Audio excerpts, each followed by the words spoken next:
Algo está cayendo aquí. Es tan fuerte sobre mí. Mis manos levantaré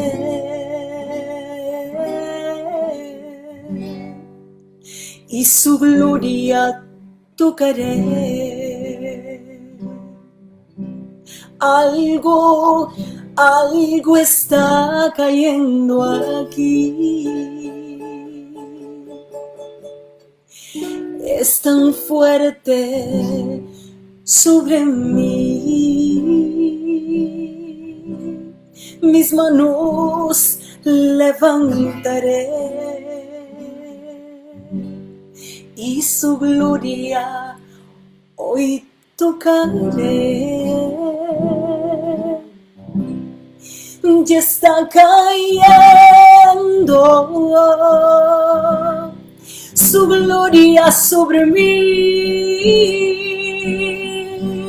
Y Él sana mi herida, levanta al caído, su gloria está aquí. Ya está cayendo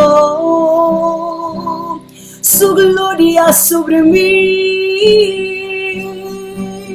Él sana mi herida, levanta al caído, Jesús ya está aquí. Su gloria, la gloria del Rey está aquí. Y si tú lo crees, esa gloria ya está en tu vida y ya está en tu hogar. Si tú lo crees, porque si crees y no dudas, definitivamente vas a ver la gloria de Dios. Definitivamente vas a ver hecho una realidad en tu vida las promesas de Dios. Es cuestión de creerle a Dios, es cuestión de mantenernos firmes en Él, es cuestión de no dudar a pesar de lo que vemos, a pesar de la aflicción, a pesar de la presión del tiempo, es seguir creyéndole a aquel que dijo que lo hará, aquel que venció por nosotros, aquel que nos enseñó a vencer. Bendito sea el nombre de Dios, gloria a Dios. Y quedamos en el día de ayer, en la primera noche, habíamos terminado en nuestra primera parte, habíamos completado el capítulo 2 hasta el versículo 13, así es que vamos a iniciar para aprovechar el tiempo al máximo en el versículo 14 del capítulo número 2. Por favor, abran sus Biblias, es importante, es necesario que tengan su Biblia, una mascota, lápiz, para que puedan ir tomando notas, pero también este programa va a estar disponible en nuestro canal de YouTube. Cada parte va a estar disponible en nuestro canal de YouTube, Kilsi Polanco. Yo te animo realmente a que te unas a nosotros, a la visión de conocer la verdad y de que nadie perezca por falta de conocimiento. Ya tenemos más de 200 enseñanzas, todas con base bíblica, con temas cotidianos, de situaciones reales que nos ocurren a diario y que a veces no sabemos cómo manejarlas. Pues ahí damos consejos sabios con base bíblica, exponemos temas de cosas que nos acontecen, que nos suceden, que están tratados en la Biblia. Así que nosotros lo que hacemos es la tarea para entonces llevártelo y presentártelo en el programa. Te animo a que te inscribas, a que te suscribas en nuestro canal totalmente gratis. No cobramos nada en nuestro canal, así es que puedes suscribirte y puedes tener acceso a todas esas enseñanzas, están a la mano para ti.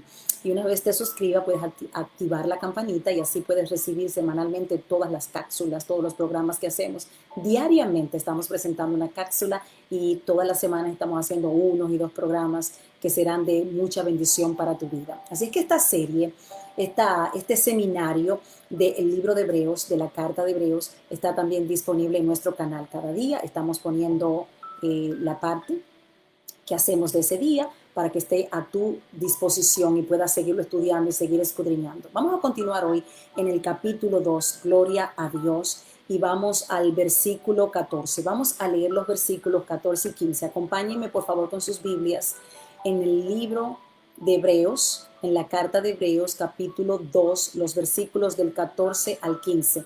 Y la palabra La vamos a leer en el nombre del Padre, en el nombre del Hijo y en el nombre del Espíritu Santo. Yo inicié con una alabanza y por supuesto todos estos días antes de empezar el seminario y, y cada noche, cada día me preparo en oración, porque hay mucha gente que le inquieta eso también, hermana, pero ¿por qué no oran para empezar? Yo estoy tratando de aprovechar al máximo este tiempo porque es muy limitado el tiempo y tenemos que completar el libro en 7 días, pero usted prepárese, entre el aposento alto, entre en la intimidad de su aposento con Dios y ahí ore, ahí prepárese espiritualmente para este momento. Yo lo hago también de manera íntima, de manera personal con mi Padre Celestial y aquí entro de lleno en la clase, pero ya hemos orado, ya nos hemos preparado, ya estamos en ayuno, estamos buscando el rostro de Dios para que Dios nos guíe durante todo este proceso, ¿ok? Así es que dicho esto, vamos a iniciar. En el versículo 14 y 15 la palabra dice así: así es que por cuanto los hijos participaron de carne y sangre, él también participó de lo mismo para destruir por medio de la muerte al que tenía el imperio de la muerte, esto es, al diablo, y librar a todos los que por el temor de la muerte estaban durante toda la vida sujetos a servidumbre. Vamos a explicar entonces estos dos versículos. Como nosotros pecamos en carne y en sangre, Jesús tenía que convertirse en un hombre de carne y de sangre para morir como hombre y saldar nuestra deuda y vencer de una vez y por todas la muerte. El diablo apostaba que un hombre de carne y sangre no podía vencer la muerte.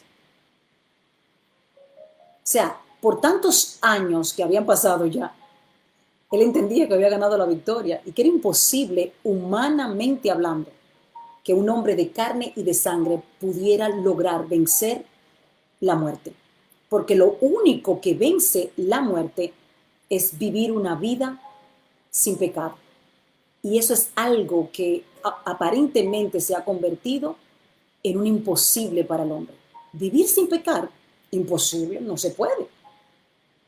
Porque el pecado es lo que pare la muerte. O sea, si no hay pecado, no hay muerte. Por ende, Jesús tenía que demostrar como hombre para avergonzar al diablo.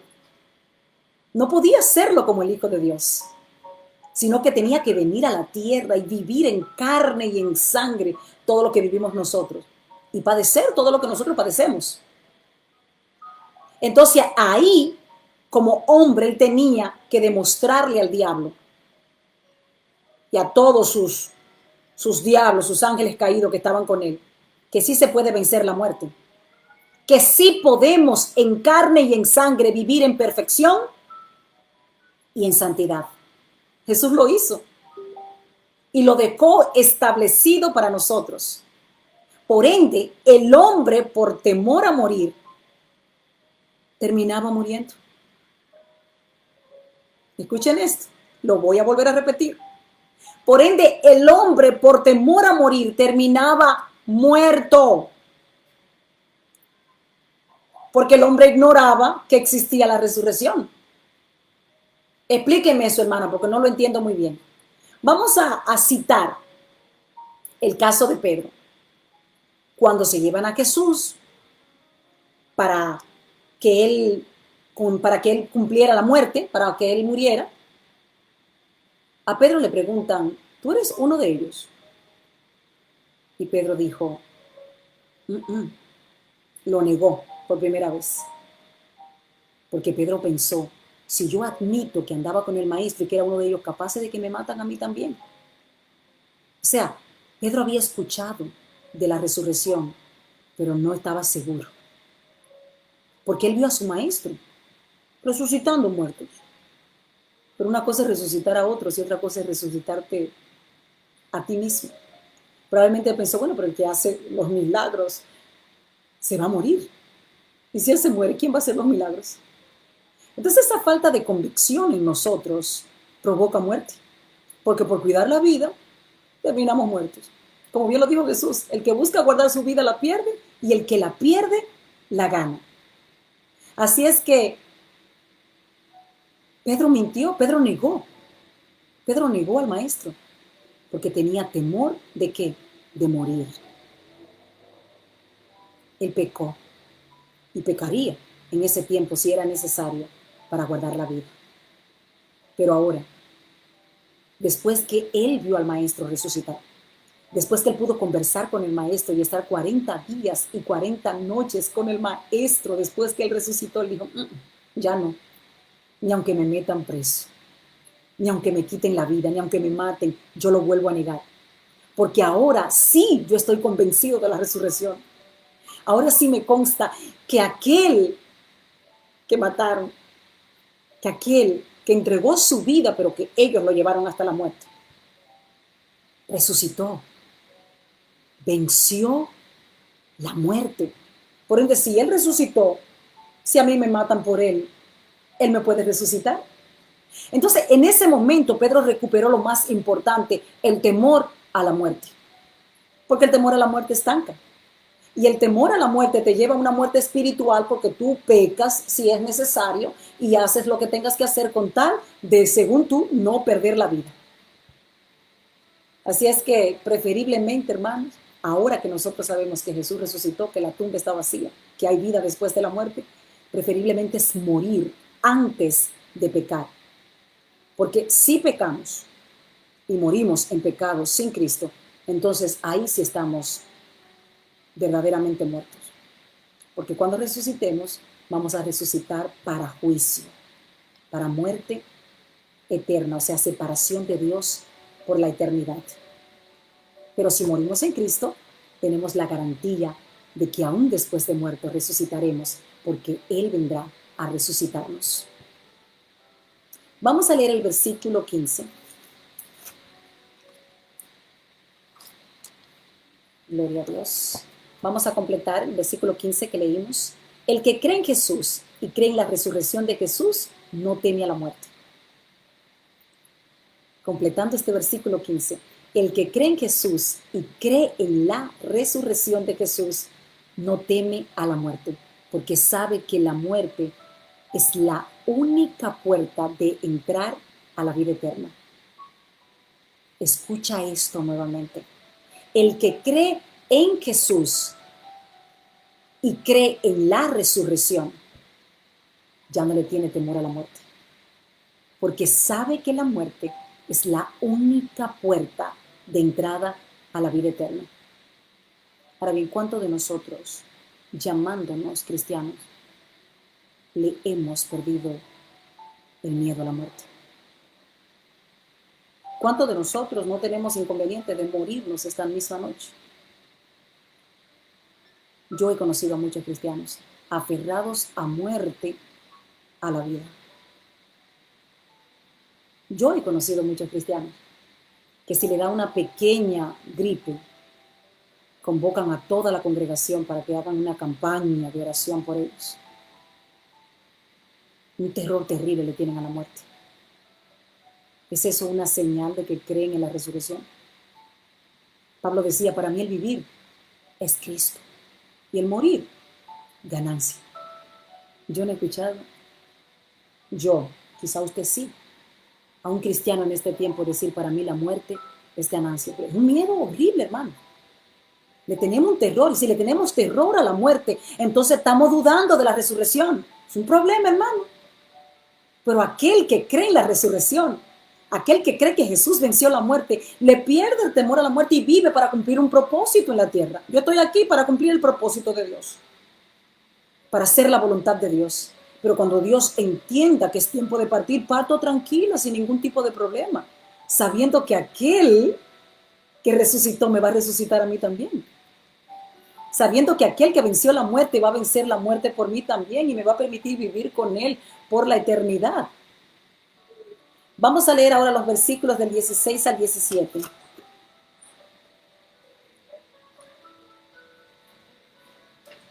Porque ciertamente no socorrió a los ángeles, sino que socorrió a la descendencia de Abraham. por lo cual debía ser en todo semejante a sus hermanos, para venir a ser misericordioso y fiel sumo sacerdote en lo que a Dios se refiere, para expiar los pecados del pueblo. Vamos a leerlo nuevamente. Porque ciertamente no socorrió a los ángeles, sino que socorrió a la descendencia de Abraham, por lo cual debía ser en todo semejante a sus hermanos, para venir a ser misericordioso y fiel sumo sacerdote en lo que a Dios se refiere, para expiar los pecados del pueblo. Wow. O sea, en el Antiguo Testamento, el sumo sacerdote era mediador entre Dios y el hombre, entre Dios y el pueblo. El sumo sacerdote tenía que sacrificar cordero. En el Nuevo Testamento, Jesús es nuestro sumo sacerdote y se sacrificó por nosotros una vez y para siempre. Vamos a leer el versículo 18 del capítulo 2. Versículo 18 del capítulo 2. Pues en cuanto él mismo padeció siendo tentado, es poderoso para socorrer a los que son tentados. Wow. Pues en cuanto él mismo, refiriéndose a Jesús, él padeció siendo tentado, es poderoso para socorrer a los que son tentados. O sea, el hecho de que Jesús padeció nos ayuda a nosotros. ¿Cómo? Bueno, porque ahora Jesús puede entendernos a nosotros cuando somos también tentados. El hecho de que Él padeció también nos ayuda a nosotros, porque eso hace que Jesús sea aún más misericordioso con nosotros, porque Él entiende nuestro dolor, porque Él entiende nuestro padecimiento y nuestro sufrimiento aquí en la tierra. Eso lo hace a Jesús, el hecho de que padeció, más sensible, lo hace más vulnerable para Él poder sentir nuestro dolor e identificarse con nuestro dolor. Lo hace entender más nuestras luchas. Podemos confiar plenamente en Él, porque si le contamos a Jesús acerca de nuestro padecimiento y de nuestro proceso, Él puede identificarse perfectamente con nosotros. Él puede identificarse perfectamente con nosotros, porque Él también fue calumniado, atacado, perseguido. Él padeció, así como nosotros, y lo más probable es que mucho más que nosotros, porque lo hizo hasta la muerte, y nosotros aún no hemos llegado a la muerte en ese aspecto. Podemos confiar en Él porque Él estuvo en el lugar que nosotros estamos. Podemos confiar en Él porque Él venció y nos quiere ayudar a vencer. Él quiere ayudarnos a nosotros a vencer. Vemos un ejemplo y lo encontramos en el libro de Juan, el capítulo 16, versículo 33, y dice: en el mundo van a tener aflicción, pero confíen. Wow. Esas palabras las dijo nuestro Maestro Jesús: en el mundo van a tener aflicción, pero no teman, confíen, porque yo he vencido al mundo. Es importante entender eso, hermanos, de que un verdadero profeta, como lo fue Jesús, siempre nos va a hablar con la verdad. Un verdadero profeta de Dios no tiene necesidad de mentirle a las personas que lo están escuchando para poderlos mantener animados. Un verdadero profeta puede animarte aún con la verdad, aunque la verdad sea dura muchas veces. En este caso, Jesús nos está revelando una dura verdad de que va a haber aflicción, de que va a haber persecución, de que van a haber problemas. Si a mí me han tratado así, que soy el árbol verde, a ustedes, que son rama seca, ¿cómo no lo van a tratar? Pero no teman. Y ahí donde viene el consuelo y la promesa y la fortaleza. No teman, porque a pesar de la aflicción, ustedes van a salir vencedores, porque yo he vencido y los voy a capacitar a ustedes para que venzan también. Ahora es importante que entiendas que Jesús no ha vencido por ti, ni tampoco por mí. Es importante que entiendas que Él venció lo que Él tenía que vencer, la muerte, y resucitó y no ha vuelto a morir más. Ahora nos corresponde a nosotros mantenernos firme en su verdad, mantenernos firme en todas las cosas que Él nos enseñó, tanto en palabras como en hechos. Y es mantenernos firmes a esa verdad lo que nos hace mantenernos vencedores. Y yo lo sé porque en el capítulo 3 y en el capítulo 2, cuando Jesús está hablando de las iglesias, le está hablando a las iglesias, dice varias veces, hablándole a las iglesias, al que venciere, le daré de comer del árbol de la vida. Al que venciere, dando a entender claramente con esto Jesús, yo no he vencido por ti, yo vencí y te enseñé a vencer. Sí, porque hay personas, hermanos, que quieren sentarse en la silla de la comodidad, de que ya Jesús lo hizo todo, de que consumado es y yo no tengo, no, eso no es el evangelio de Jesucristo. Jesús dijo, no, yo cargué mi cruz, pero a ti te compete cargar tu cruz. Yo padecí, pero tú tienes que pasar la prueba de tu padecimiento.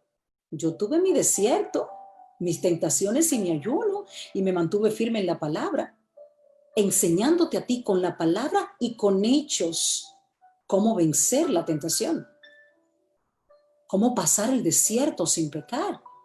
Entonces, ahora en tu prueba, a ti te toca vencer también. Y si vences, dice la palabra, te voy a dar del árbol de la vida.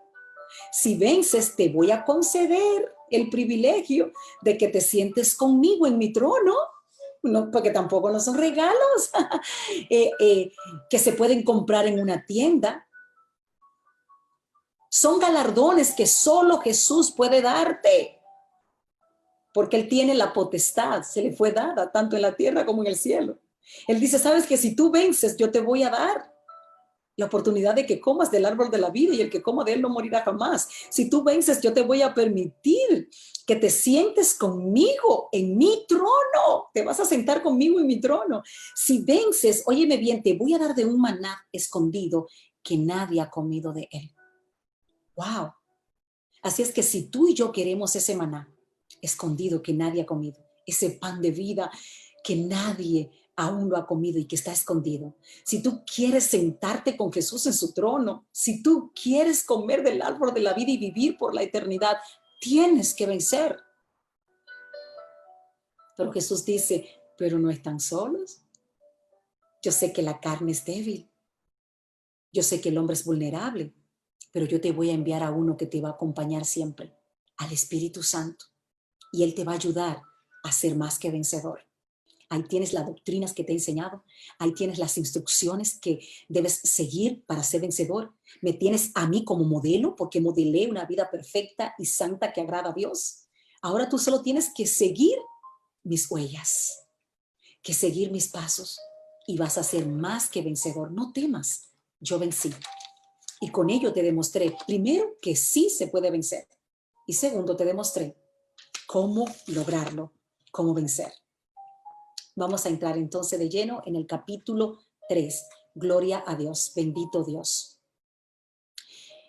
Y la primera pregunta de este capítulo es, ¿cómo describen estos versículos a Jesús?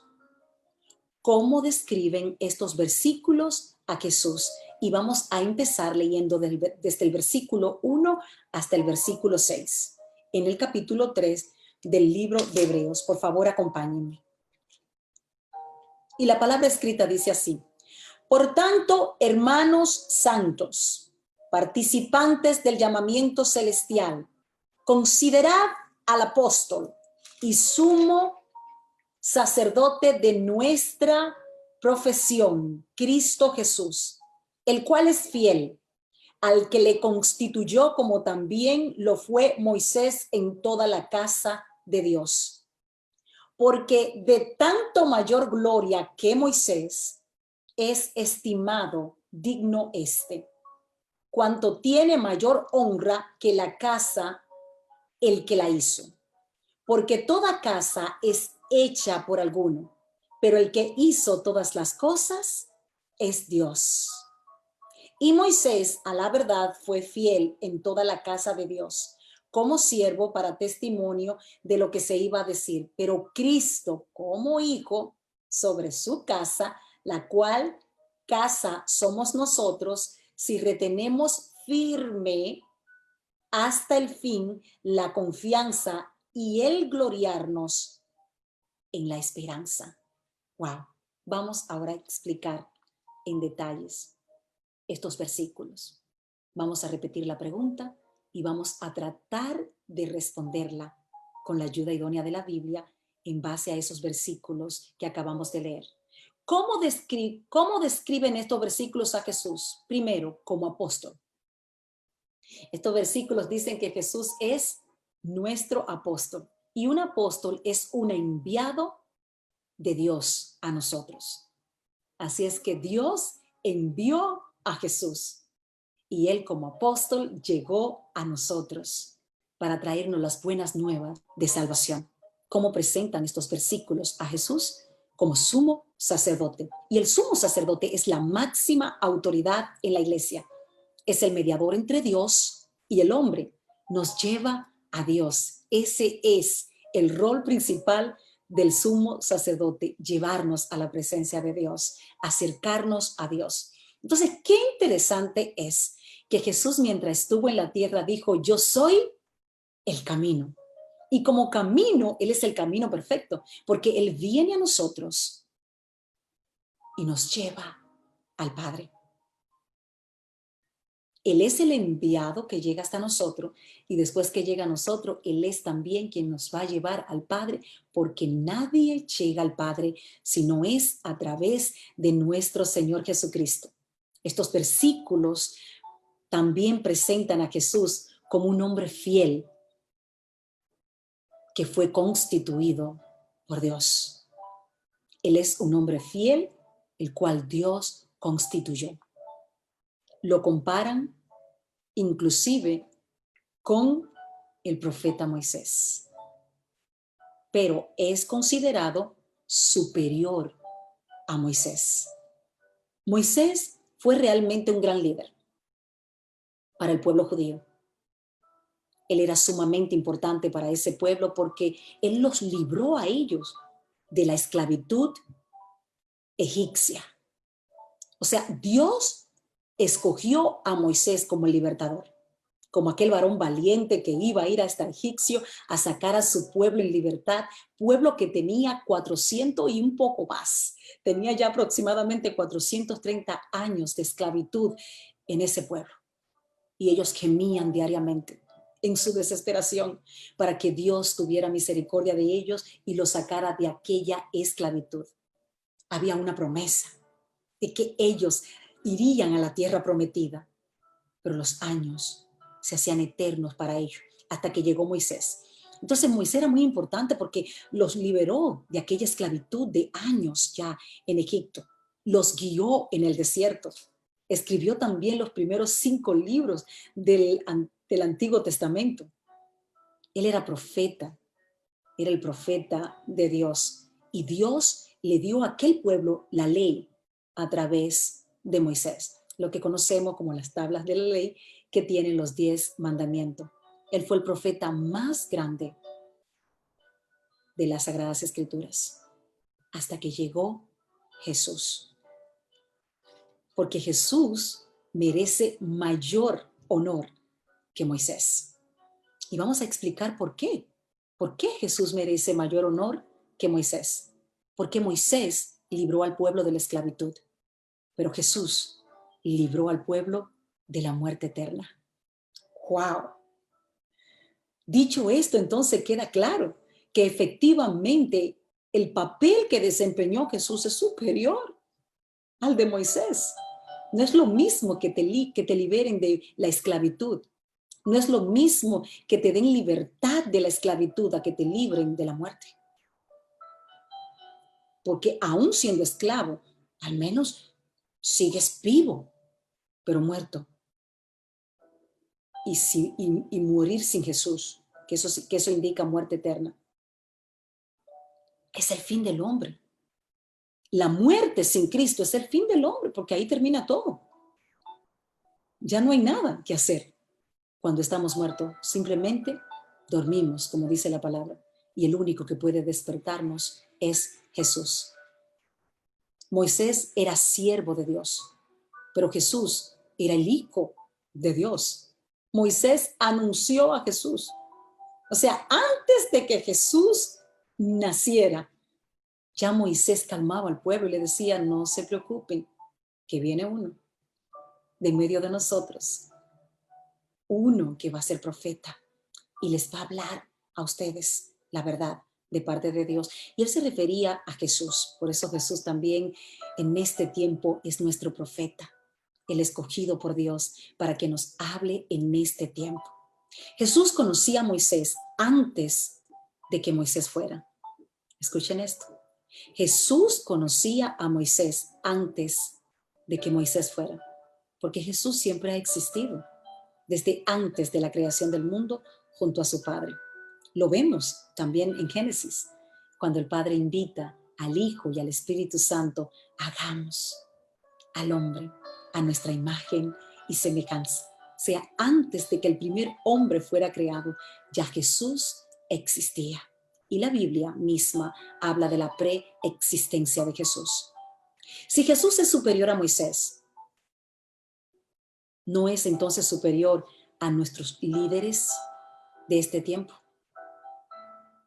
Si Moisés era el líder más importante para el pueblo judío, si Moisés fue el hombre escogido para dirigir a aquel pueblo desde la esclavitud hasta la tierra prometida, si Moisés fue aquel varón que tenía una relación íntima con Dios, aquel que escuchaba la voz audible de Dios, aquel que recibió de Dios las tablas que fueron escritas con el dedo de Dios,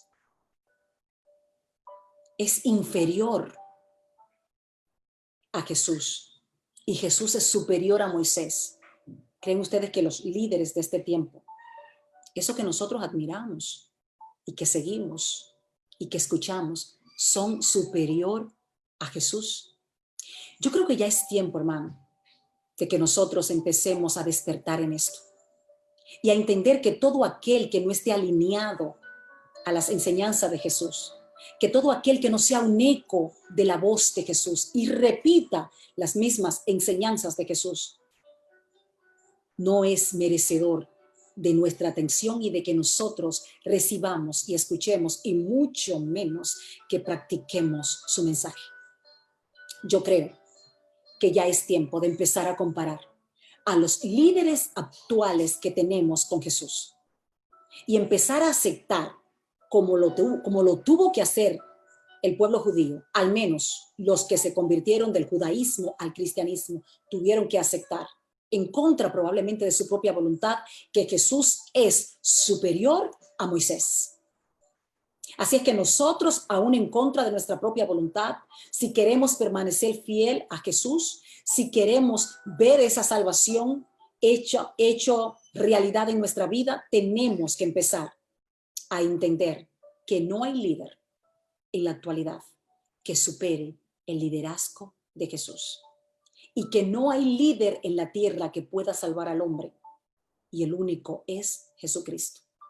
Eso no indica que usted no siga a su líder, eso no indica que usted no se deje instruir de su líder, pero lo que sí eso indica es que se tiene que aplicar el principio que nos enseñó Pablo: sean imitadores de mí porque yo imito a Cristo. Por ende, usted tiene que asegurarse de escoger a un líder que esté imitando a Jesús, para que usted entonces esté imitando a Cristo a través de ese líder y no al líder sin Cristo, porque usted está en problemas si hace eso. Así es que si Moisés era inferior a Jesús y Jesús era superior al liderazgo de Moisés, ¿cuánto más lo es a los apóstoles, profetas, evangelistas, pastores y maestros de este tiempo? Jesús es superior a todo líder que Jesús, que Dios pueda usar en un momento determinado.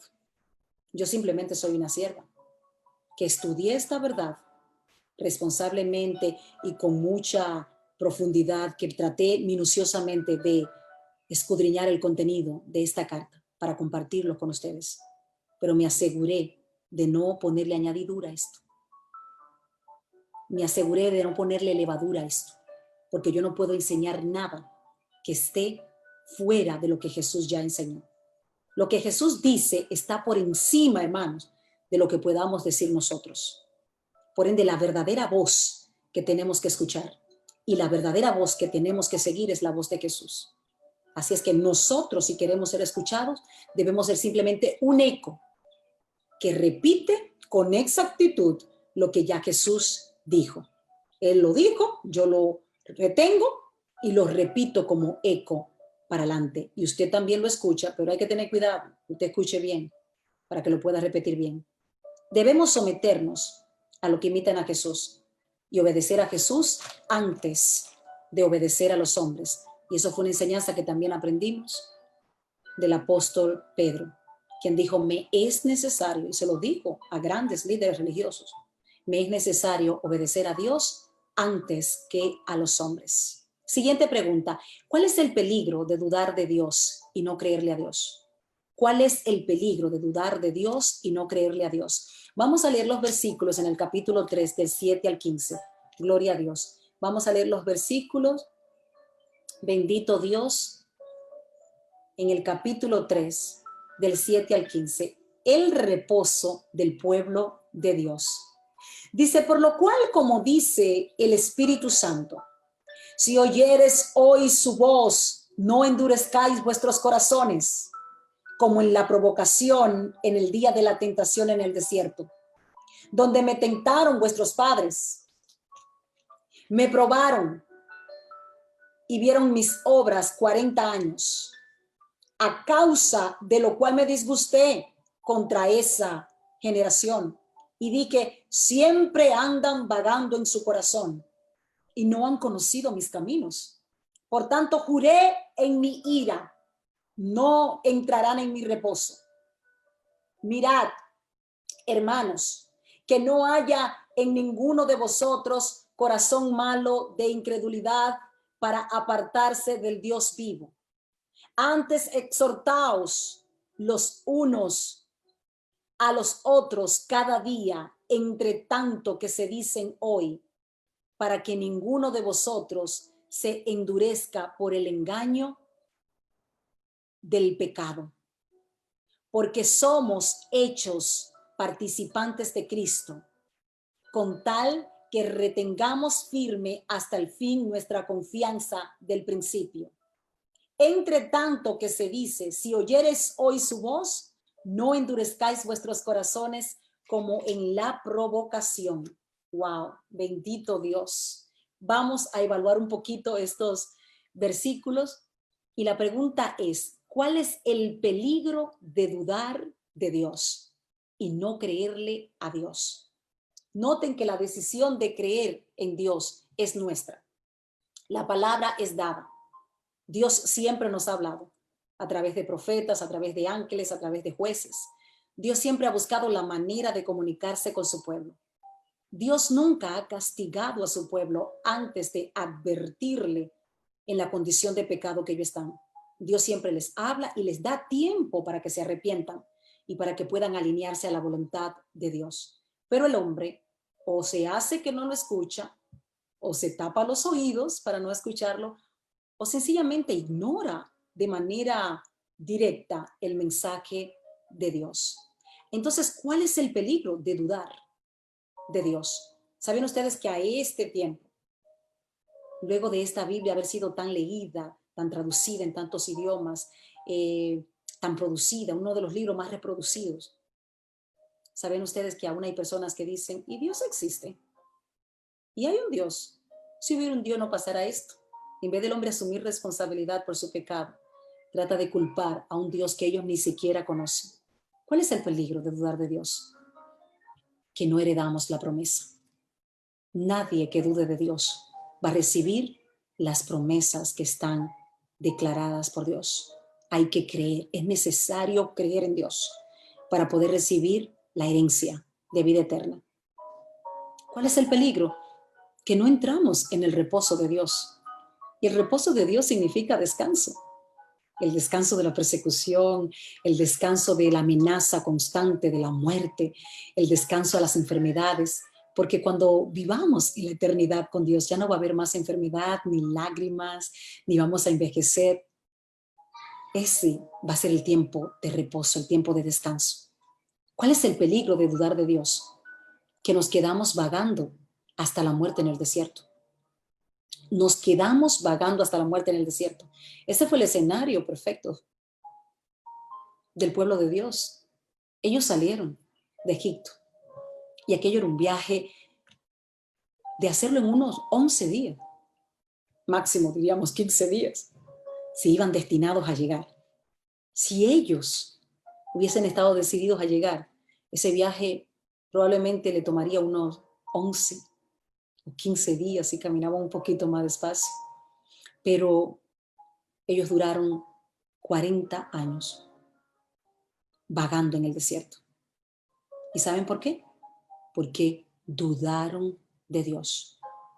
Un viaje que tú vas a hacer en 11 días te puede durar toda una vida si dudas de Dios. Hay personas a punto de obtener el trabajo de su vida y lo pierden porque dudan de Dios e incluso dudan de ellos mismos. No se sienten capaces de seguir avanzando en fe y de seguir creyéndole a Dios. Hay gente a punto de iniciar un plan importante en su vida y no avanzan porque dudan de Dios y de lo que Dios puede hacer en ellos. Dudar de Dios nos estanca en el desierto, nos paraliza, no nos deja avanzar. ¿Cuál es el peligro de dudar de Dios y no creerle a Dios? Que disgustamos a Dios. Y Dios, enojado y en medio de su ira, puede decidir dejarnos fuera totalmente, excluido del día de su reposo, de entrar en el reposo de Dios. Hermanos, no cometamos el error, bendito Dios, que cometió el pueblo de Dios. No seamos como ellos, que duraron más de 400 años esperando a que Dios le diera libertad y lo sacara de aquella esclavitud. Y cuando finalmente Dios los sacó de la esclavitud, ellos empezaron a dudar de Dios porque le faltó el pan, porque vieron algunas carencias. No empecemos a dudar de Dios porque estamos en pandemia. No empecemos a dudar de Dios porque perdimos el trabajo. No empecemos a dudar de Dios porque fallamos en un negocio. No empecemos a dudar de Dios porque se nos acabaron los recursos en el banco. No empecemos a dudar de Dios cuando Dios ha demostrado que Él es capaz de darnos el maná del cielo.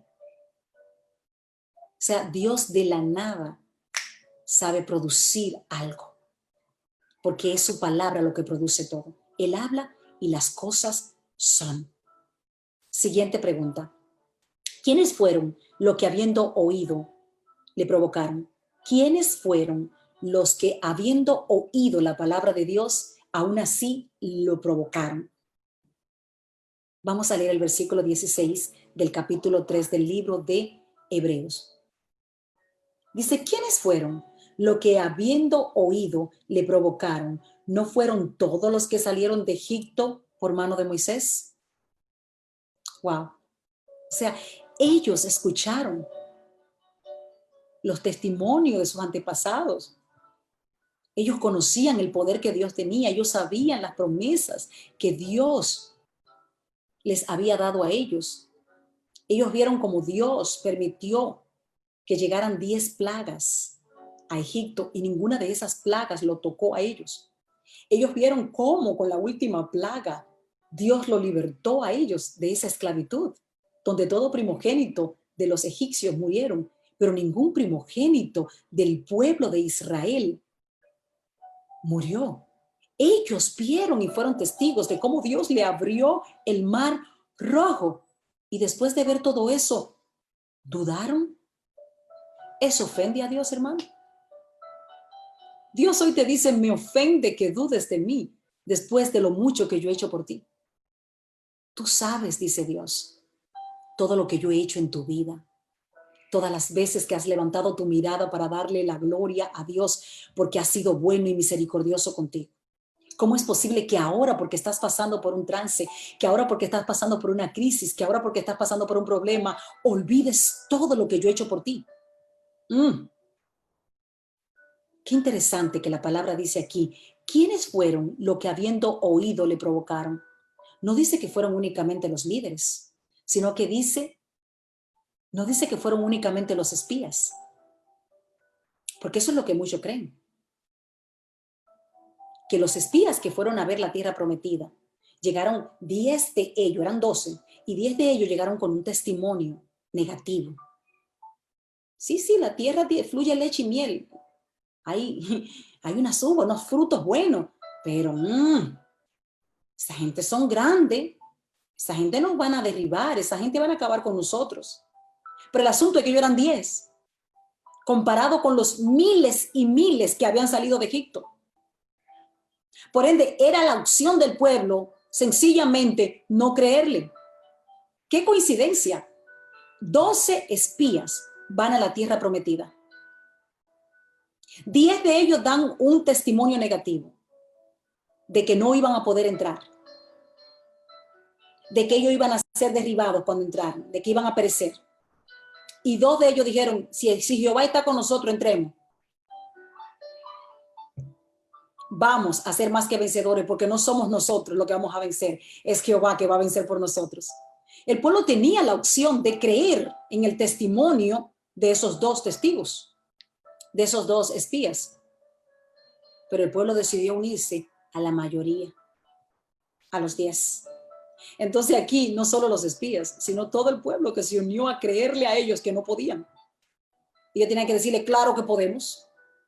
A mí tu opinión no me interesa. El hecho de que tú digas que no podemos entrar, eso es lo que tú piensas. Yo le creo a Jehová. Vamos para adelante. Prosigamos nuestro camino. Que Jehová está con nosotros. Y si Jehová está con nosotros, ¿quién contra nosotros? No, pero ellos le creyeron al hombre y no a Dios. El pueblo, hermano, también le creyó al hombre y no a Dios. No solo los falsos profetas son culpables. Escuchen esto. No solo los falsos profetas de este tiempo y los falsos maestros son culpables, sino también aquellos que le prestan su oído a los falsos profetas y a los falsos maestros. Tú tienes el control en tu mano de cambiar de canal. Si tú estás sintonizando un canal que habla mentira, tú puedes cambiarlo a uno que hable la verdad. Si tú estás siguiendo a un líder, a un profeta que no te ha conectado con Dios y que no te ha hablado la verdad, tú tienes la autoridad de escoger a otro que habla la verdad. El pueblo no tiene que dejarse arrastrar por falsos profetas. El pueblo no tiene que dejarse seducir por falsos maestros. Usted tiene que escoger por su propio bien al que comunica la verdad, porque al final y al cabo usted que va a pagar las consecuencias. Porque ni entran ellos, ni te dejan entrar a ti. Ni entran ellos, ni te van a ayudar a ti a que entres. Por ende, esto de la salvación es algo que hay que asumirlo con responsabilidad. Y hay que defenderlo, hermano, con uñas y dientes. Hay que defenderlo con temor y temblor. Usted tiene que procurar ser salvo en contra, inclusive, de su propia carne y de su propia voluntad. Porque muchas veces la carne lo que quiere es el profeta que te endulce el oído, que te habla de prosperidad, que te habla de avanzar, que te habla de lograr cosas materiales, que al final y al cabo no te van a ayudar en nada. Bendito Dios. Así que no solamente los falsos profetas son responsables, sino también el pueblo que le preste el oído a esos falsos profetas y que se dejan seducir y engañar. El pueblo que se presta a hacer pactos con hombres, con promesas de hombres que no se van a cumplir en tu vida. Porque un pacto es un acuerdo entre dos. Y si tú acuerdas conmigo, entonces yo soy la que tengo que cumplirte, no Dios. Por ende, si llegas a pactar, trata de pactar con Dios. Pero ya Dios los pactos que iba a hacer lo hizo. Así es que si tú cumples con todo lo que está escrito, claro que Dios te va a cumplir. Porque Dios está comprometido, no contigo, pero con su palabra. Por ende, Dios no va a fallar, porque no ha fallado nunca, porque no es hombre para mentir, ni hijo de hombre para arrepentirse. ¿Por qué Dios estuvo disgustado con el pueblo por 40 años?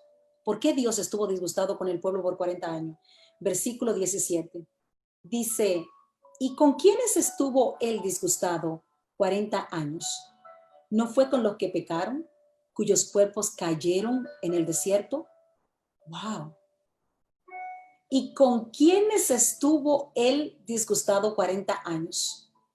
¿No fue con los que pecaron, cuyos cuerpos cayeron en el desierto? ¡Wow! ¿Por qué 40 años?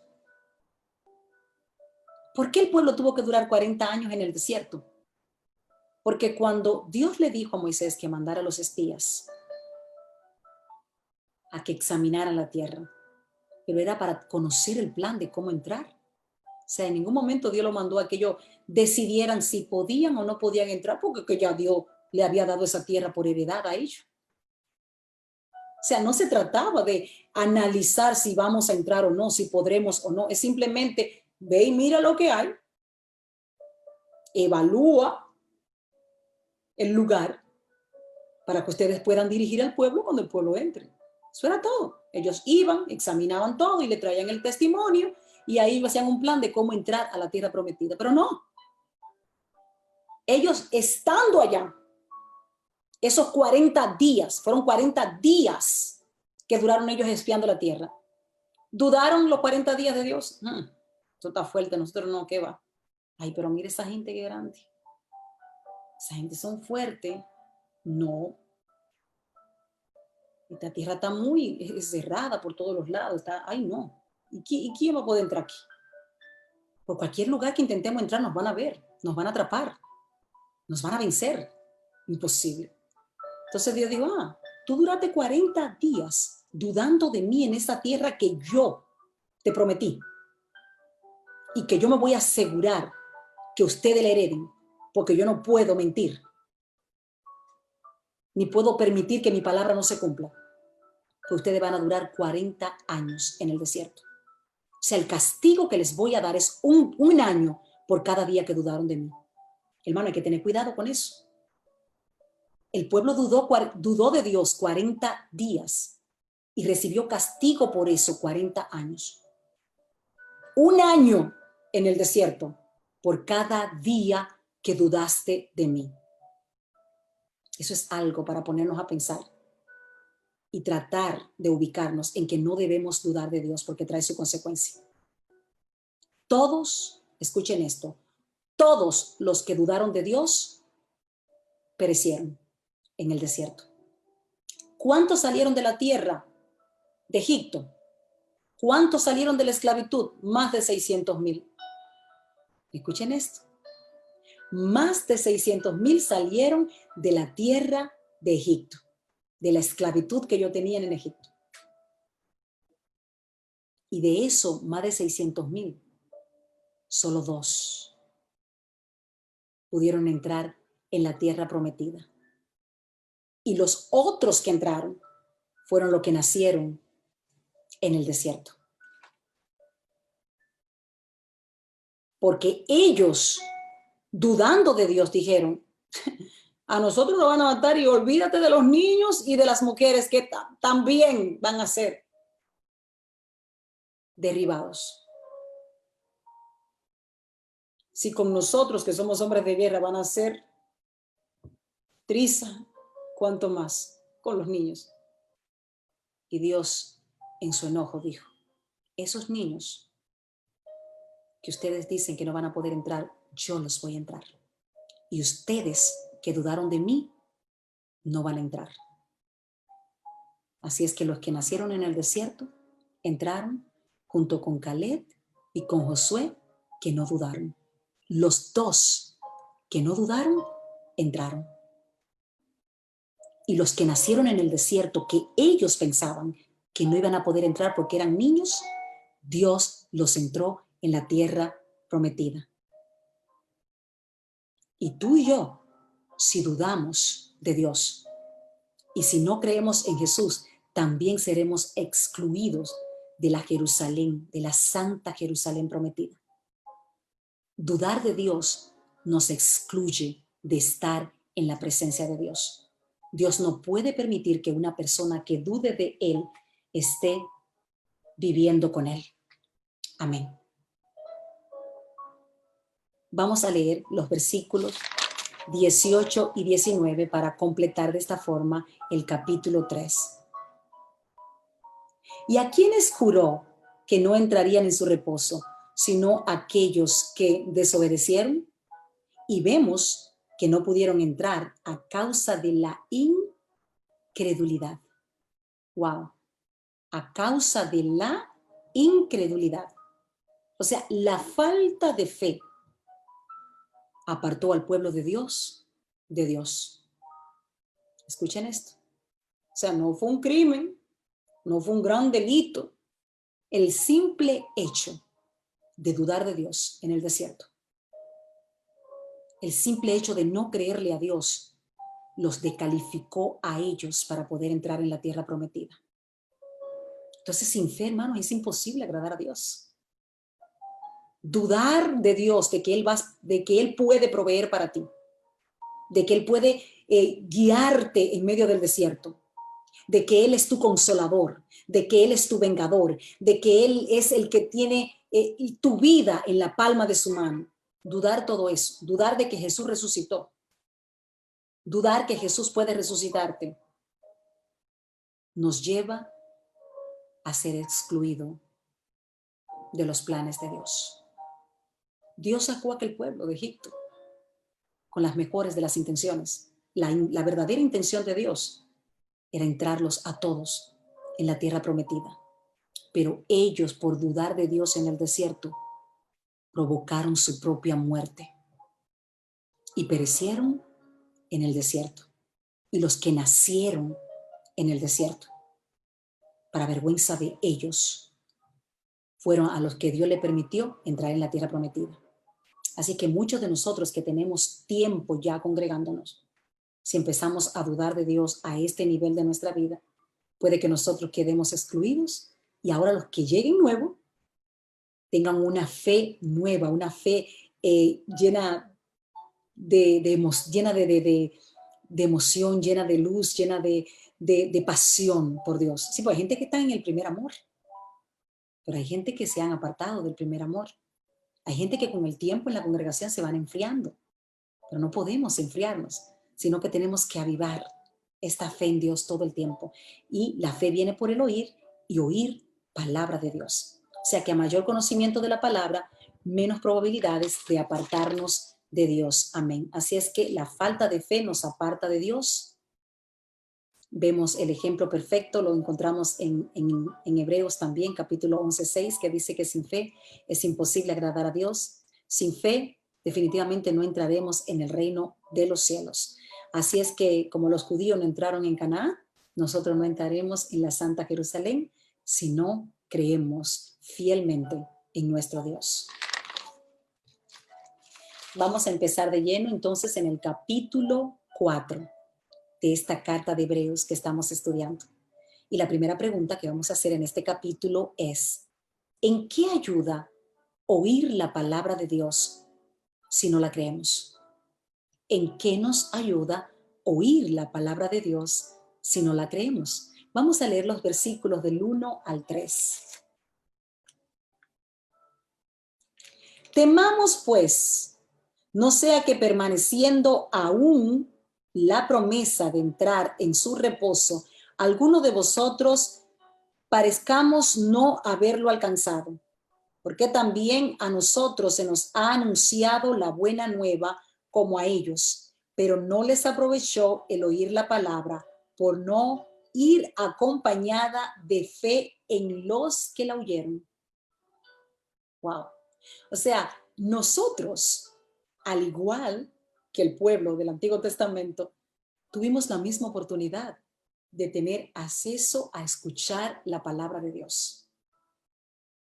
Entonces la diferencia no la marca escuchar la palabra de Dios, porque todos de una forma u otra hemos escuchado la palabra de Dios, porque Dios mismo se está asegurando de que todo ser viviente, toda persona que está en esta tierra escuche su palabra y tenga la misma oportunidad de ser salvo. Por eso es un mandato divino que nosotros vayamos por todas las naciones predicando las buenas nuevas y que nos aseguremos de que este mensaje de salvación llegue a oído de todo hombre, de toda criatura que esté en la tierra. Así es que, ¿en qué nos ayuda a oír la palabra de Dios si no la creemos? En nada.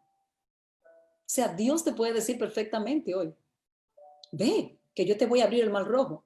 Pero si tú escuchas esa palabra y no crees a Dios capaz de abrir el mar rojo, no te vas a mover, no vas a ir.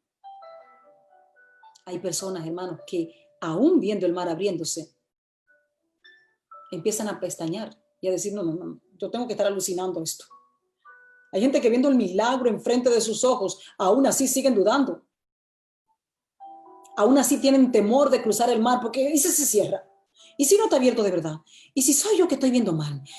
Hay gente, hermano, que tiene problemas para creerle a Dios. Creer en Dios es lo que activa la palabra de Dios en nosotros. Algunos de nosotros, por no creer en Dios, puede que no recibamos la promesa. ¿Cuál promesa? La de vida eterna, hermano. La promesa de salvación. ¿Pueden ustedes creer que aún el sacrificio esté hecho? Que aún Jesús murió por nosotros, por nuestros pecados, para saldar nuestra deuda de pecado, porque la paga del pecado es muerte. Aún el sacrificio está consumado y hecho totalmente, y hecho de una forma perfecta, donde no hay que volverlo a repetir. Es lamentable, pero muchos se van a quedar sin recibir ese galardón, sin recibir la bendición de ese sacrificio, porque no creen en Jesús. Y si creen, creen a su conveniencia. Sí, hermano, porque hay gente que quiere creer en las partes que a ellos le convienen. Oh, cree, y tú y tu casa serán salvos. ¡Amén! Hay gente que le dan un amén a todo volumen, a lo que a ellos le conviene. Pero cuando Jesús dice, si crees en mí, cuando te peguen en una mejilla, dale la otra. No, eso no fue Jesús que habló ahí. Yo reprendo al diablo. Cuando Jesús dice partes de la Biblia que a nosotros no nos convienen, empezamos, hermanos, a reprender al diablo como que no fue Jesús que habló, sino el mismo diablo. Cuando Jesús dice, ama a tus enemigos, no. ¿A quién? Eso fue el diablo que habló ahí, no, fue Jesús que habló.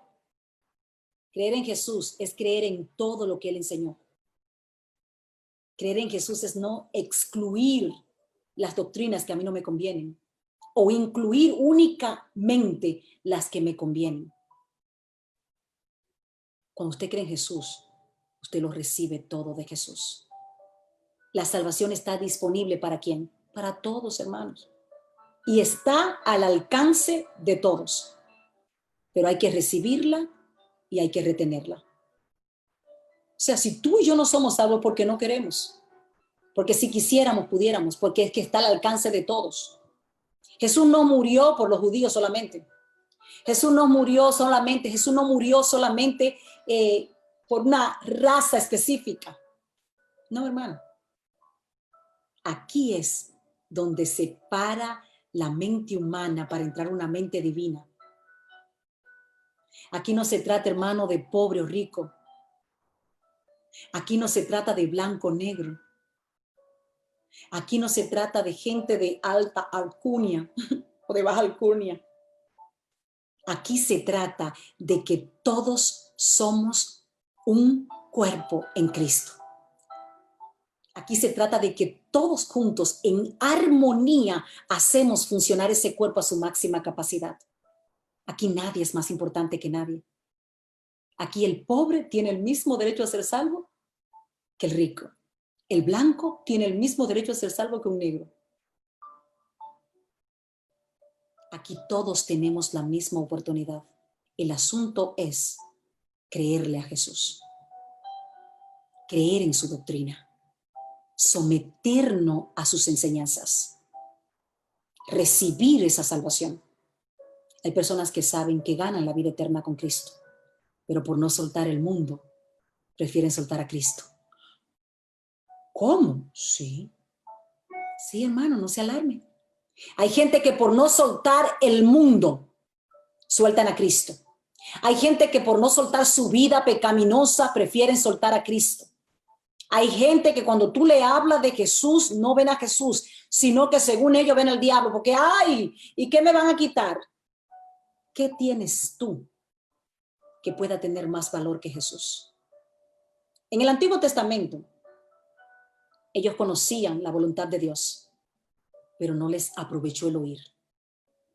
Todos en el Antiguo Testamento habían escuchado la voz de Dios a través de ángeles, de profetas, de siervos del Señor que se encargaban de comunicar el mensaje de Dios. Dios siempre le hablaba a su pueblo, pero a ellos no les aprovechó el oír. ¿Por qué? Porque no creyeron esas palabras, porque no se hicieron hacedores de esa palabra, porque no obedecieron esa palabra. Por ende, si tú hoy estás escuchando esta verdad y no la crees y no te haces hacedor de ella, en vano te fue haber durado 7 noches en conociendo la verdad, escuchando el seminario de la carta de Hebreos. Es necesario escuchar, porque la fe viene por el oír y el oír la palabra de Dios, pero en vano escuchamos si no creemos. En vano escuchamos si no nos hacemos hacedores de esa verdad. El que cree en el Hijo de Dios tiene vida eterna. Eso está escrito en Juan 3:36. Juan capítulo 3, versículo 36. El que cree en el Hijo de Dios tiene vida eterna, pero el que rehúsa creer en el Hijo no verá la vida, sino que la ira de Dios estará sobre él. Escuchen esto. Si tú crees en Jesús, automáticamente tienes vida eterna. ¿Pero qué es creer en Jesús? Creer en su verdad, creer en su doctrina. Sí, porque hay gente que de labios y de boca, hermano, cree en Jesús. ¿Tú crees en Jesús? Sí, claro, no, claro. Ah, pues mira, él dijo que el que no ama a su prójimo no ama a Dios. Ahí se le acaba la fe. ¿Tú crees en Jesús? Claro, yo creo en Jesús. Ah, pues mira, Jesús dijo que tú tienes que bendecir a los que te maldicen. ¡Ey! Ahí se le acaba la fe. ¿Y tú crees en Jesús? Claro, yo creo en Jesús, es el Hijo de Dios, es mi Salvador. Claro que yo creo. Ah, pues mira, Jesús dijo que tú tienes que orar por los que te persiguen y anhelar lo mejor para todos ellos. ¿Qué? Ah, pues ahí se me acaba la fe. Creer en Jesús es aceptar como una absoluta verdad todo lo que Él dijo y todo lo que Él enseñó.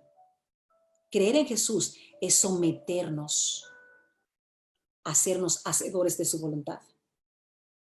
Creer en Jesús es no dudar de nada de lo que Él dijo y de lo que Él hizo. Creer en Jesús es seguir sus huellas y convertirnos en una copia de la buena, en una copia casi genuina de Jesús. Es imitarlo en todo porque le creemos. Eso es creer en Jesús, no utilizar a Jesús a nuestra conveniencia. Siguiente pregunta. ¿Por qué reposó Dios? Vamos a leer los versículos 4 y 5. Estamos en el capítulo 4 del libro de Hebreos. Vamos a leer los versículos 4 y 5. ¿Por qué reposó Dios? Gloria a Dios. Dice, porque en cierto lugar dijo así del séptimo día, y reposó Dios de todas sus obras en el séptimo día. Y otra vez aquí, no entrarán en mi reposo. Wow. La pregunta es, ¿por qué reposó Dios? Y la respuesta es, en base a estos versículos que acabamos de leer, porque todo estaba hecho. O sea, Dios no descansó y después hizo, o hacía el trabajo de un día y descansaba. El trabajo del día siguiente, no. Dios primero lo hizo todo. Dios creó todo y veía que era bueno, le agradaba y seguía creando más. Y cuando finalmente creó al hombre, a su imagen y semejanza, vio que todo cuanto a él había creado era bueno. Vio que todo lo que él había creado era productivo y que su obra estaba completa. Entonces él dijo, ya puedo descansar. Y pensando en el hombre, porque Dios no se cansa, Dios no se cansa. Pensando en el hombre, Dios creó un día de reposo para que el hombre tuviera ese día para tener comunión con Dios. O sea, aprendan de mí que pude crearlo todo en 6 días y al 7º día descansé.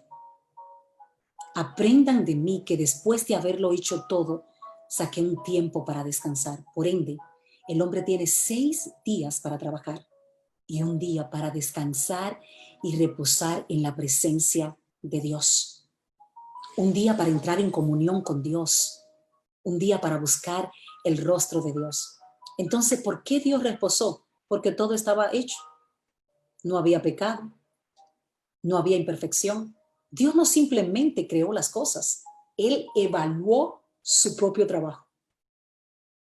Al final de cada día, Dios mismo evaluaba su creación y su trabajo para confirmar que había sido perfecto lo que Él había hecho.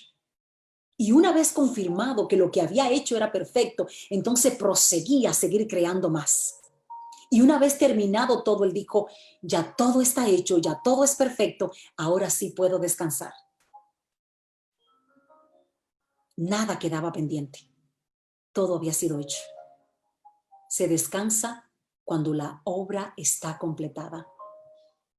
No es correcto ni es lícito que el hombre descanse teniendo obras pendientes, que el hombre descanse teniendo trabajo por hacer.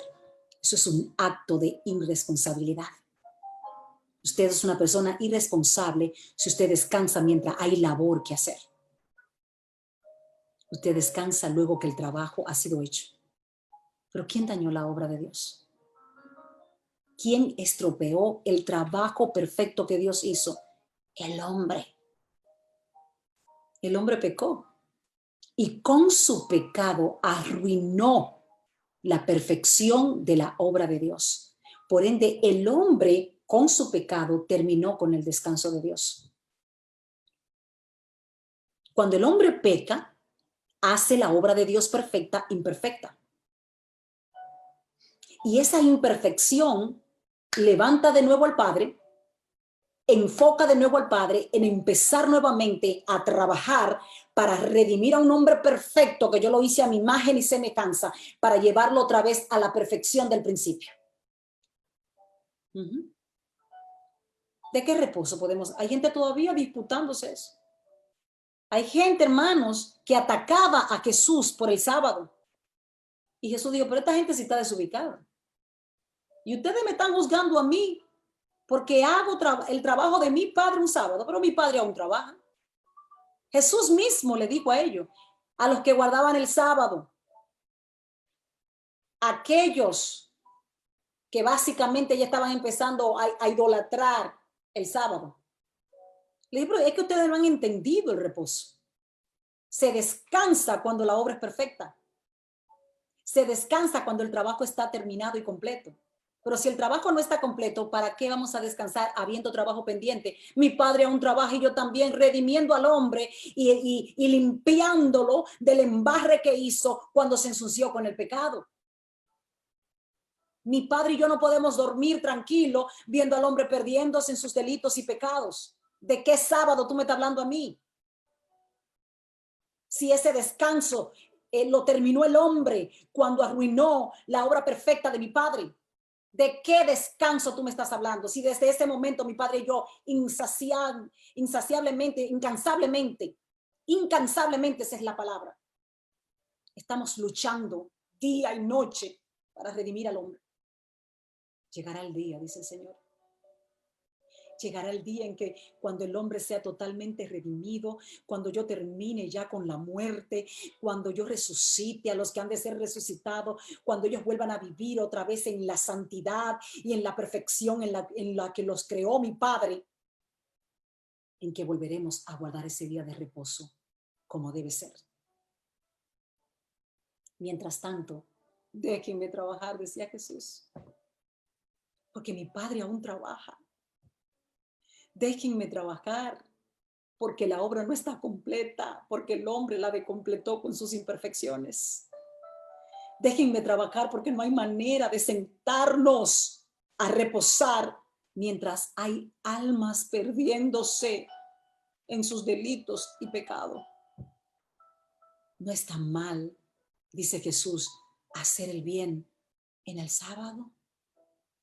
No dejen que un alma se pierda por guardar un sábado, porque se descansa cuando no hay trabajo que hacer. Se descansa cuando la obra ha sido completada y terminada. Y nosotros aún trabajamos para que el hombre sea redimido y vuelva a su estado original de santidad y perfección en que Dios lo creó. Sigamos trabajando, hermanos, y dejemos esas discusiones de si el día de reposo es domingo, si el día de reposo es sábado, porque no estamos en tiempo de reposo ahora. Estamos trabajando día y noche para que nadie perezca sin Cristo. El reposo volverá y se hará en el día correcto y se hará en el sábado. Pero ahora mismo, mi Padre que está en los cielos trabaja y yo también trabajo para que nadie perezca por falta de conocimiento. Juan 5:17 nos dice: desde entonces, o sea, desde que el hombre pecó, mi Padre trabaja para redimir al hombre y yo también. En Marcos también Jesús lo confirma, capítulo 2.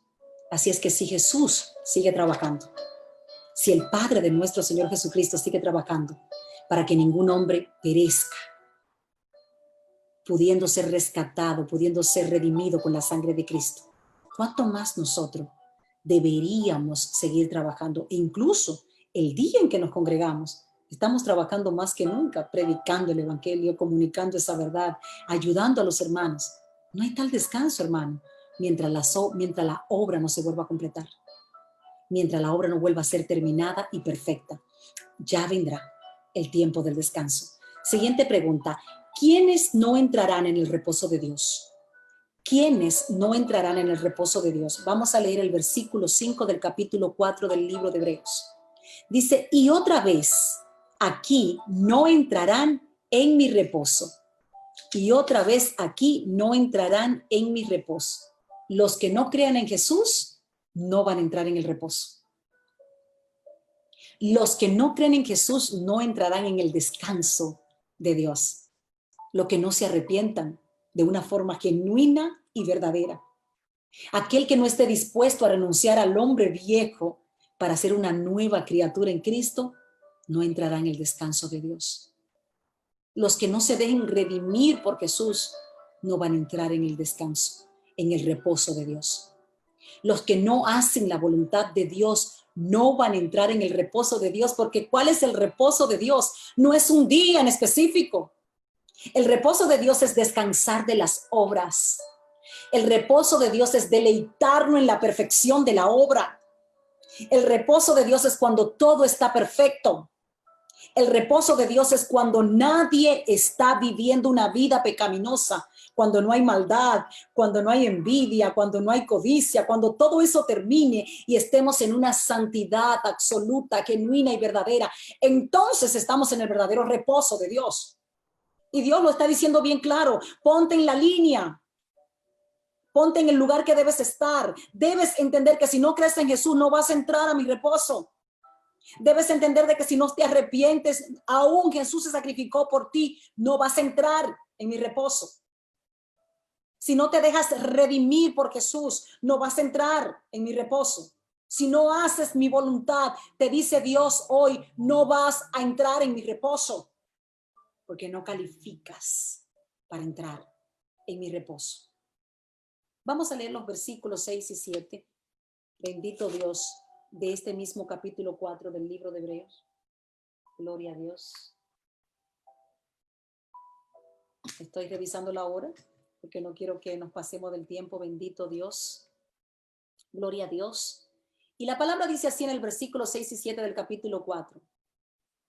Por lo tanto, puesto que falta que algunos entren en él, y aquellos a quienes primero se les anunció la buena nueva no entraron por causa de desobediencia, otra vez determina un día, hoy, diciendo, después de tanto tiempo, por medio de David, como se dijo, si oyeres hoy su voz, no endurezcáis vuestros corazones. Wow. Si oyes hoy su voz, no endurezcas tu corazón, sino que permítele a Dios que con su palabra te cambie, te transforme, te vuelva a convertir en el ser que Él creó, perfecto. En el Antiguo Testamento, los escogidos no entraron en la tierra prometida. Todo aquel que Dios libertó a través de Moisés estaba escogido para entrar en la tierra de Canaán. Estaba escogido para entrar en la tierra prometida donde fluía leche y miel, pero porque ellos no obedecieron a Dios, aún estando en la lista de los escogidos, no entraron. Así es que tú y yo que estamos escogidos, aún Jesús habiendo muerto por nosotros, aún Jesús habiendo pagado ese precio por nosotros, y nosotros nos negamos a obedecer a Dios, si luego del sacrificio de Jesús nos seguimos burlando de Dios deliberadamente, entonces nosotros por nuestra desobediencia no vamos a calificar para entrar en la tierra prometida, en la Santa Jerusalén. En el Nuevo Testamento, los que no creen y obedecen a Jesús tienen su exilio garantizado, no su entrada. Es más, yo diría que ni exilio, no van a entrar, porque exilian al que está dentro. O sea, usted no va a entrar. Y es lamentable, hermano, que después de tantos años escuchando esa promesa, que después de tantos años esperando la segunda venida de Jesús, que después de tantas veces habernos deleitado escuchando de esa promesa divina de resurrección, de vida eterna, de una corona de vida, hermanos, que usted no pueda caminar por esas calles de oro, que usted se quede sin ver la gloria de Dios. Es duro, porque usted no quiere obedecer a Dios. Es necesario, escuche esto, es necesario obedecer a Dios para poder entrar en la tierra prometida. Pudiendo entrar, no entrarán porque no creyeron y no obedecieron a Dios. Es una combinación de creer y obedecer, porque el que cree, obedece. Si usted está convencido de esa lista que tiene la Biblia de las personas que no van a entrar, que el fornicario no va a entrar, que el mentiroso no va a entrar, que el afeminado no va a entrar, si usted cree esa lista, usted va a respetar eso y usted no va a cometer. Pero hay gente, hermano, complaciendo los deseos de la carne, pero los deseos de la carne te llevan a la muerte.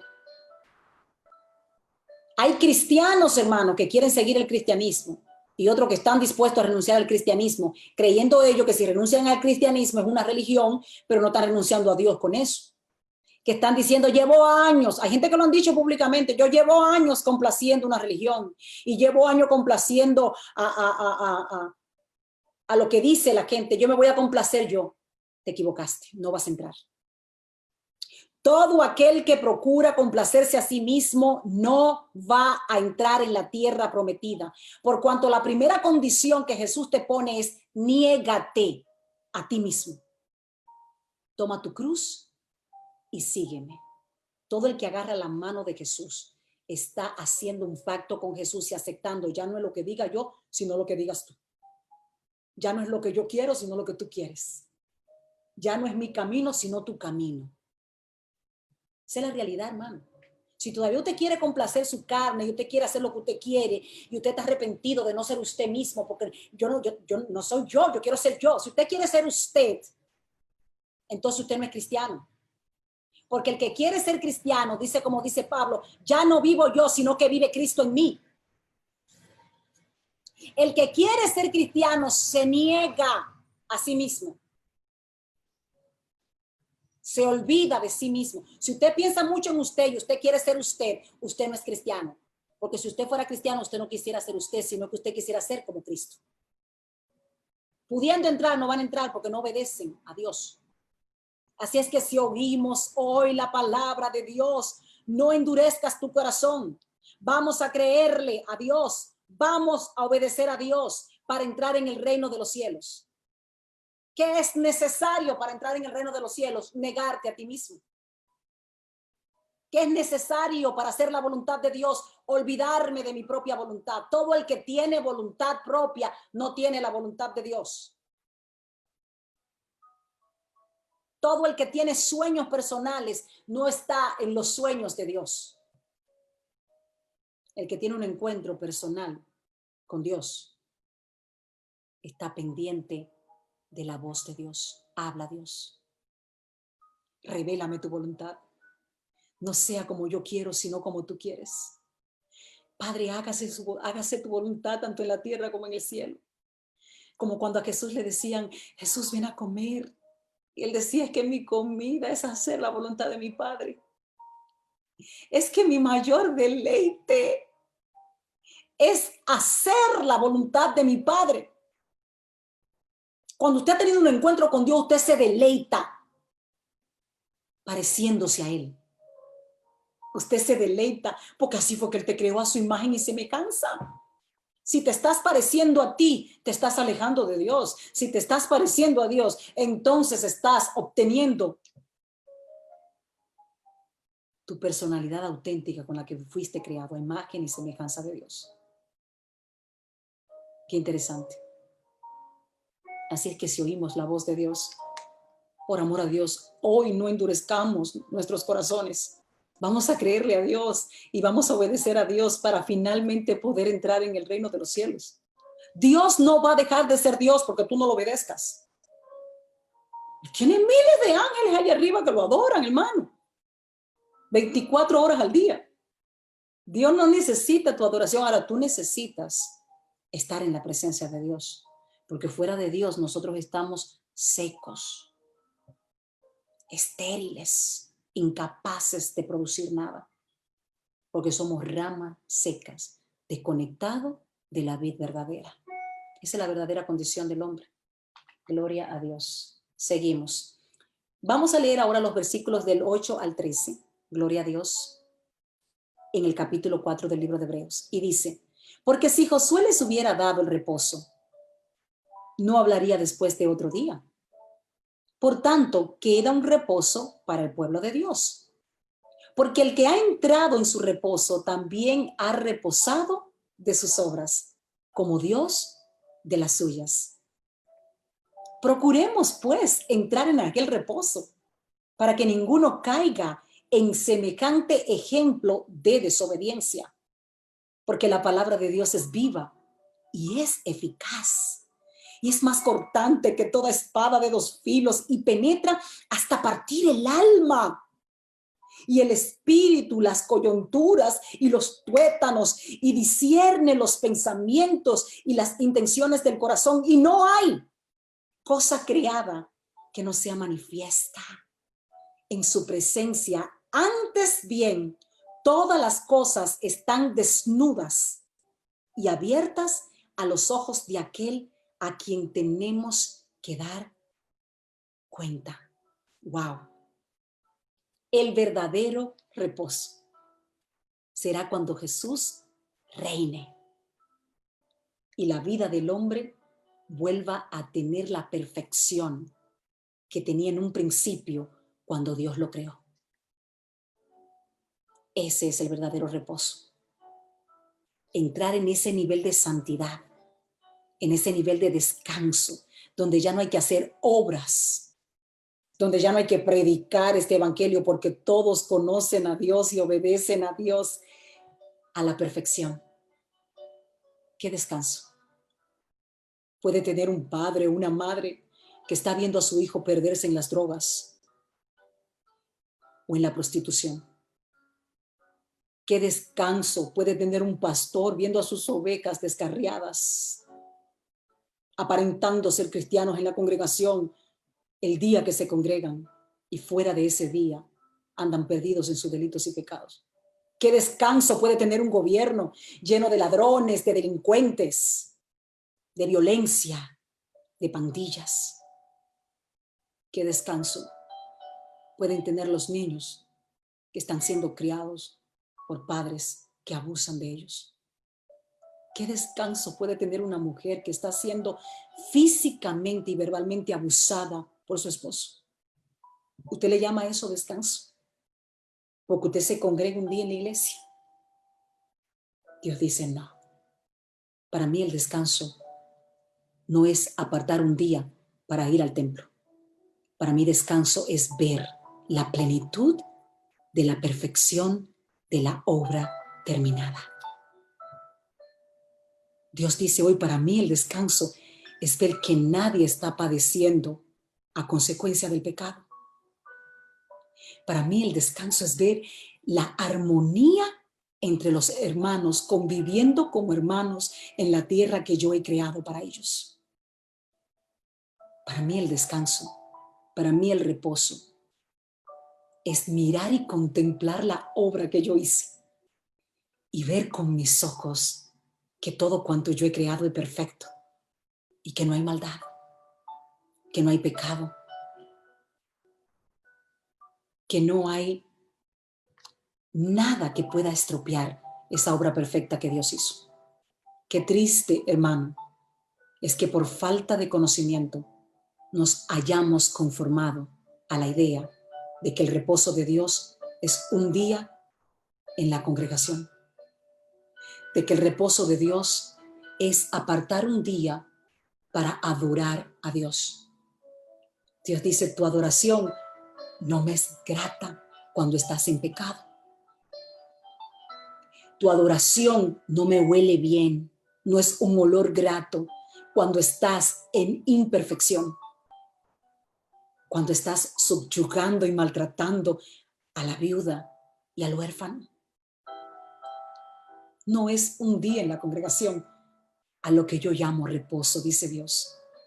No es apartar un día para ir a congregarte lo que yo llamo reposo, sino conservar la perfección de la obra que yo he hecho. Si no es poder volver a ver el hombre apartado en su totalidad del pecado, ver al hombre redimido con la sangre de Cristo y no reincidir y caer en el mismo lodo y en el mismo vómito. Eso para mí es reposo. Gloria a Dios. El verdadero reposo será cuando Jesús reine y termine con el pecado y resucite a los muertos y transforme a los que están vivos a un cuerpo glorificado. La perfección que había en un principio tiene que volver a existir para que haya un reposo genuino y verdadero conforme a la voluntad de Dios. Será cuando ya no haya pecado en la tierra, porque todos ya conocen a Dios y son hacedores de su palabra. Cuando obedecer a Dios sea nuestro deleite, ahí empezará el reposo de Dios. Cuando la palabra de Dios haya transformado al hombre de verdad, ahí empezará el reposo de Dios. Cuando Dios, al escudriñar nuestros corazones, no encuentre en ellos codicia ni maldad, ahí empezará el reposo de Dios. Sepan nosotros que Dios no está conforme con nuestro nivel de santidad. Hoy Dios te dice, si sientes que estás santo, santifícate más. Si sientes que estás limpio, límpiate más. Si sientes que has llegado, corre una milla aún más, porque es que quiero llevarte a tu condición del comienzo, del principio, cuando yo te hice a mi imagen y semejanza.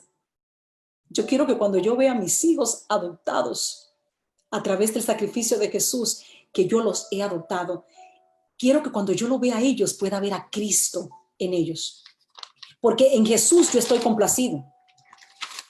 En Jesús yo estoy complacido, gloria a Dios. Y para completar esta segunda parte, para completar esta segunda parte de estas 7 noches con Dios, estudiando la carta de Hebreos, vamos a leer los versículos del 14 al 16 para responder la siguiente pregunta.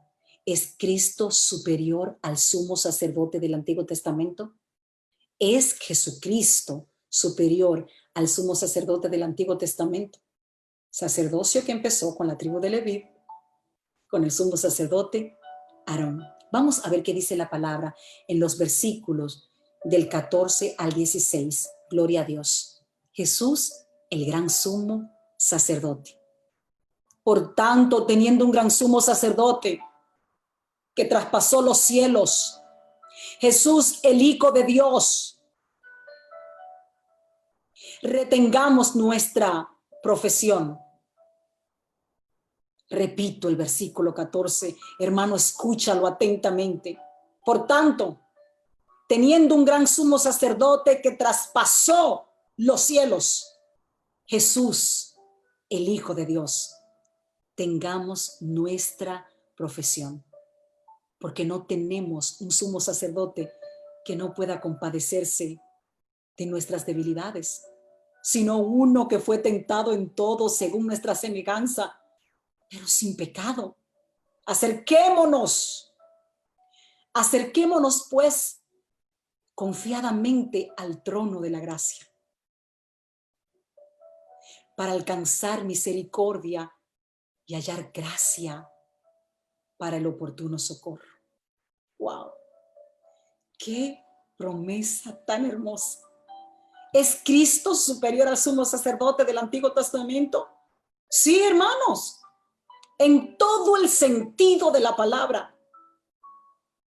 Porque Jesús, y escrito está, y lo acabamos de leer, Jesús no entró en templo hecho por manos de hombre, como entraban los sumos sacerdotes de la tribu de Leví, que tenían que mover la cortina para entrar a un templo creado por manos de hombres pecaminosos. No. Jesús, cuando resucitó, ascendió al cielo y entró no a un templo, sino a la misma presencia de Dios. Jesús traspasó los cielos y está sentado a la diestra de Dios. Jesús intercede por nosotros todos los días y no una vez al año como lo hacía el sumo sacerdote de la tribu de Leví. Jesús es perfecto y no tuvo la necesidad, por ende, de tener que presentar sacrificio por él mismo para ver si él calificaba para quedar vivo en la presencia de Dios y presentar entonces el sacrificio de expiación por el pueblo. Así lo hacían los sumos sacerdotes de la tribu de Leví. Ellos, antes de presentar el problema del pueblo, tenían que presentar sus propios pecados, confesar sus pecados y hacer sacrificio de expiación por ellos mismos, para ver si calificaban, si quedaban vivos en la presencia de Dios, para entonces poder entrar a presentarle a Dios nuestras culpas, nuestros pecados. Jesús es perfecto y no tuvo la necesidad de presentar sacrificio por él mismo, porque él fue probado antes de entrar, por cuanto fue tentado en todo y nunca pecó. Lo que hace que su sacrificio fuera aceptado aún con más prontitud de un 100%. Escuchen esto. Cuando nosotros confiábamos en un sacerdote de la tribu de Leví, no había garantía, hermanos, de que nuestros pecados iban a ser justificados o perdonados momentáneamente por un tiempo de un año, porque el pecado no era eliminado, sino cubierto. El sacrificio de la ley, o sea, la sangre derramada por animales, no quitaba el pecado, sino que lo cubría por un año para calmar el enojo de Dios. Cuando ese sacerdote entraba, yo tenía que orar por el sacerdote. Ay, Dios mío, cúbrelo. Señor, no permita que se muera. Perdona al sacerdote si pecó. Como nos sucede en la actualidad, hermanos. Nosotros tenemos que estar orando por los pastores de nosotros. por los sacerdotes de nosotros, porque muchas veces no sabemos si están en santidad o andan en pecado. Esa era la misma condición, hermano, de los del Antiguo Testamento.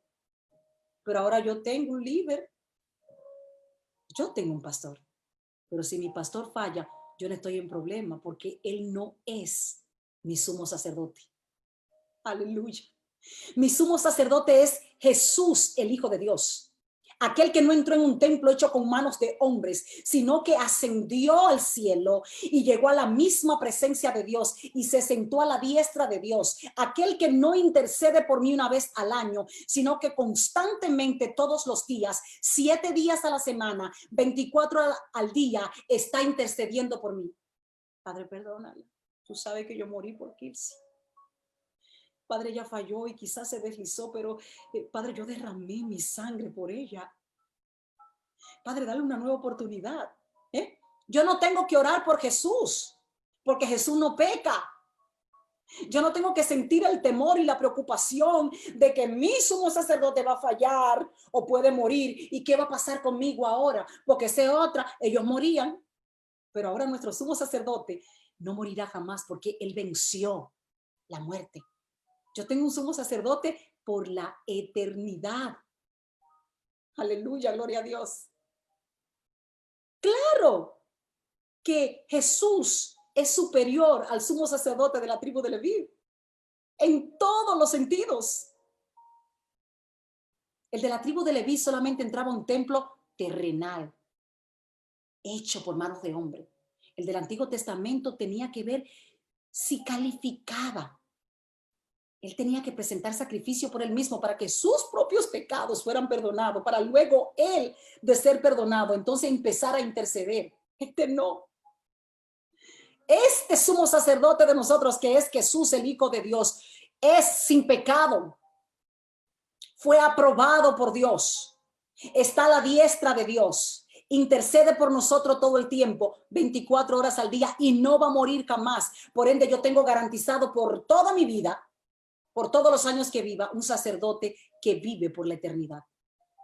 A través de Cristo tengo la seguridad de que puedo llegar a Dios, porque Él no conoce el camino. Él es el camino.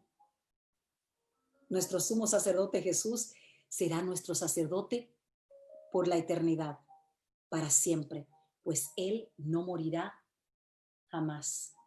Gloria a Dios. Dios es bueno. Son las 10, ya es tiempo de terminar. Qué bueno es Dios. A pesar de la interrupción que tuvimos, pudimos completar este día porque le hemos creído a Dios.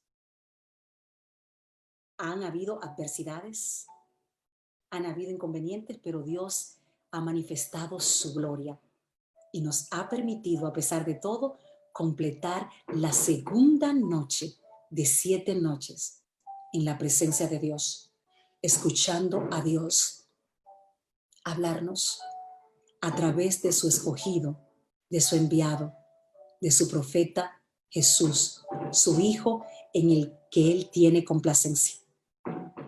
Quiero despedirme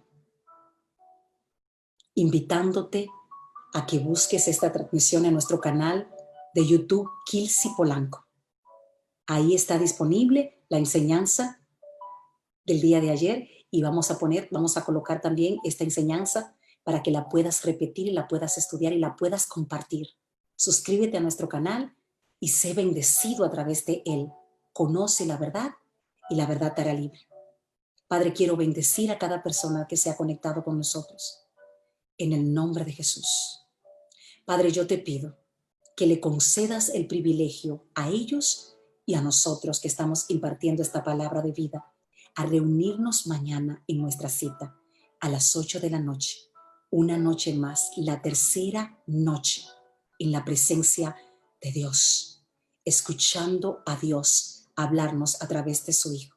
Estamos conociendo la carta de Hebreos. Estamos conociendo que Jesús es superior a todos y que es nuestro sumo sacerdote por la eternidad bajo el juramento de Dios. Te bendigo en el nombre del Padre, en el nombre del Hijo y en el nombre del Espíritu Santo. Y aquí te espero mañana, una cita con Dios, tú y yo, listos y preparados para escuchar la palabra de Dios. Que Dios te guarde, que Dios te bendiga y será hasta mañana.